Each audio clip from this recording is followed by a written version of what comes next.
Olá, nono ano, bom dia. Bem-vindos a mais uma aula de História. Hoje é a nossa aula 4 e nessa aula nós estaremos começando um novo capítulo para o simulado de vocês, tá? O capítulo 9, ele vai falar sobre ditaduras militares na América Latina, certo? Essa imagem aqui é uma imagem muito emblemática porque essas senhoras, elas foram mães de pessoas que desapareceram durante a ditadura militar da Argentina, certo? Então elas têm um movimento que se chama, como vocês podem ver, pulei.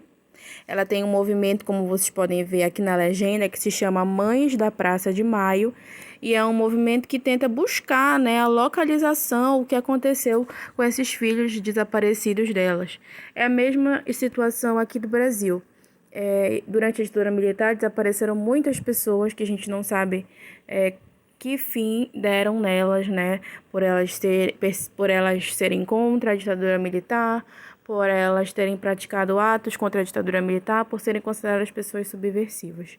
É aquela situação de repressão e perseguição que ocorre dentro de toda a ditadura, Então, uma imagem muito emblemática, infelizmente muito triste, mas foi o que ocorreu na Argentina. Nesse capítulo, nós iremos ver a história das ditaduras na América Latina, ou seja, a história da ditadura nos países que estão ao redor do Brasil, porque na época que o Brasil viveu uma ditadura militar, não só o Brasil viveu isso. Paraguai viveu, Argentina viveu, Chile viveu, Uruguai viveu, outros países aqui próximos da gente passaram por isso, então nós iremos estudar um pouquinho da história desses países. Na aula de hoje nós iremos falar sobre a história de Paraguai, e na próxima nós falaremos sobre Argentina e Chile, se eu não estou enganada. Tá? Vamos começar então com calma, falando só de um país, da história de um país, e depois na próxima aula nós falaremos de 2 a cada aula, tá? O que aconteceu? No Paraguai, desde 1936 até 54, houve uma série de tentativas de golpes organizados pelas Forças Armadas e pelos partidos do Paraguai. Tá? Então, as Forças Armadas se uniam com determinado partido na tentativa de articular um golpe, tá? Mas eles não aconteceram. Até que no ano de 54 foi eleito pelo Partido Colorado e com apoio das Forças Armadas um general chamado Alfredo Stroessner. O Alfredo foi um candidato único, E aí ele ganhou 4 com 99%. Entretanto, esse Alfredo Stroessner, ele simplesmente com 35 anos fraudou eleições sucessivamente para ficar no poder por todo esse tempo. Então, a ditadura dele foi feita dessa forma. Ele foi ficando no poder, fraudando as eleições, tá? O Alfredo Stroessner foi eleito 7 vezes e ficou mais de 35 anos no poder. Durante seu governo, houve a implantação da Doutrina de Segurança Nacional. A Doutrina de Segurança Nacional está explicada aqui nesse quadradinho amarelo e eu vou dizer para vocês o que é. Doutrina de Segurança Nacional, na verdade, é uma ideia americana. É um pacto estabelecido pelos Estados Unidos e outros países, principalmente da América Latina, de proibir, de frear, de impedir o avanço do comunismo no país. A Doutrina de Segurança Nacional atuou dentro do Paraguai para impedir o avanço dessas ideias socialistas. No Brasil também rolou a Doutrina de Segurança Nacional para impedir o avanço das ideias socialistas. A Doutrina de Segurança Nacional, ela é um apoio dos Estados Unidos a essas ditaduras dentro da América Latina, justamente para fechar o país, para impedir que entrem essas ideias e para estar reprimindo pessoas que têm essas ideias socialistas, certo? Durante o governo do Stroessner, dentro do Paraguai, claro que vão ocorrer muitas perseguições, vai ocorrer muita repressão, igualzinho como aconteceu na história do Brasil. Eles vão perseguir pessoas que são contra o governo, eles vão caçar políticos que são contra o governo, eles vão reprimir protestos, eles vão reprimir a imprensa, tudo que ocorre dentro de uma ditadura, que é a famosa falta de liberdade de ir e vir, falta de liberdade de expressão, falta de liberdade na escolha do seu político, certo? Então, isso tudo vocês já sabem que ocorre dentro de uma ditadura. O que tem de peculiar dentro do regime do Stroessner, dentro do governo do Stroessner lá no Paraguai? Ele vai tomar uma série de medidas doidas, gente. Por exemplo, ele vai obrigar que as pessoas se filiem ao Partido Colorado, que era o partido dele, né? Ele vai obrigar que essas pessoas se filiem, dizendo, olha, você só pode ser empossado quando passar num concurso se você for filiado do Partido Colorado. Olha, você só pode entrar na universidade se você for filiado do Partido Colorado. Então, ele vai simplesmente obrigar os cidadãos a serem filiados ao Partido Colorado se eles quiserem fazer alguma coisa no país, tá? Completamente louco.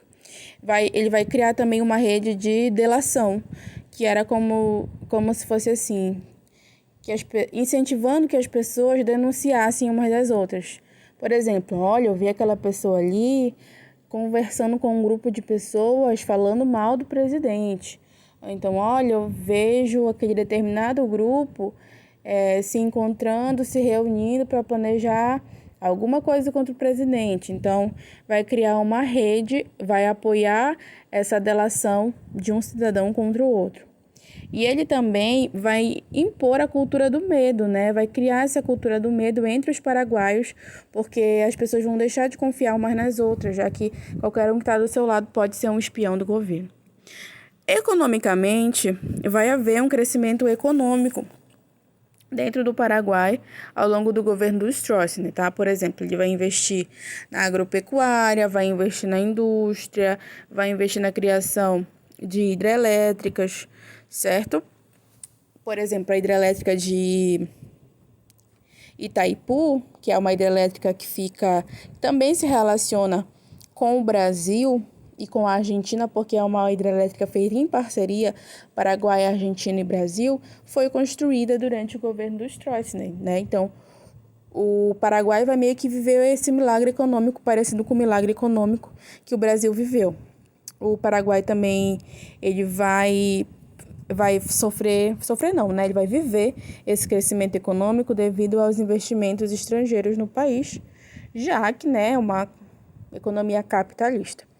Na década de 80, né, o Stroessner ele entra em 54, na década de 80 vai ocorrer uma desaceleração do crescimento econômico no Paraguai, né?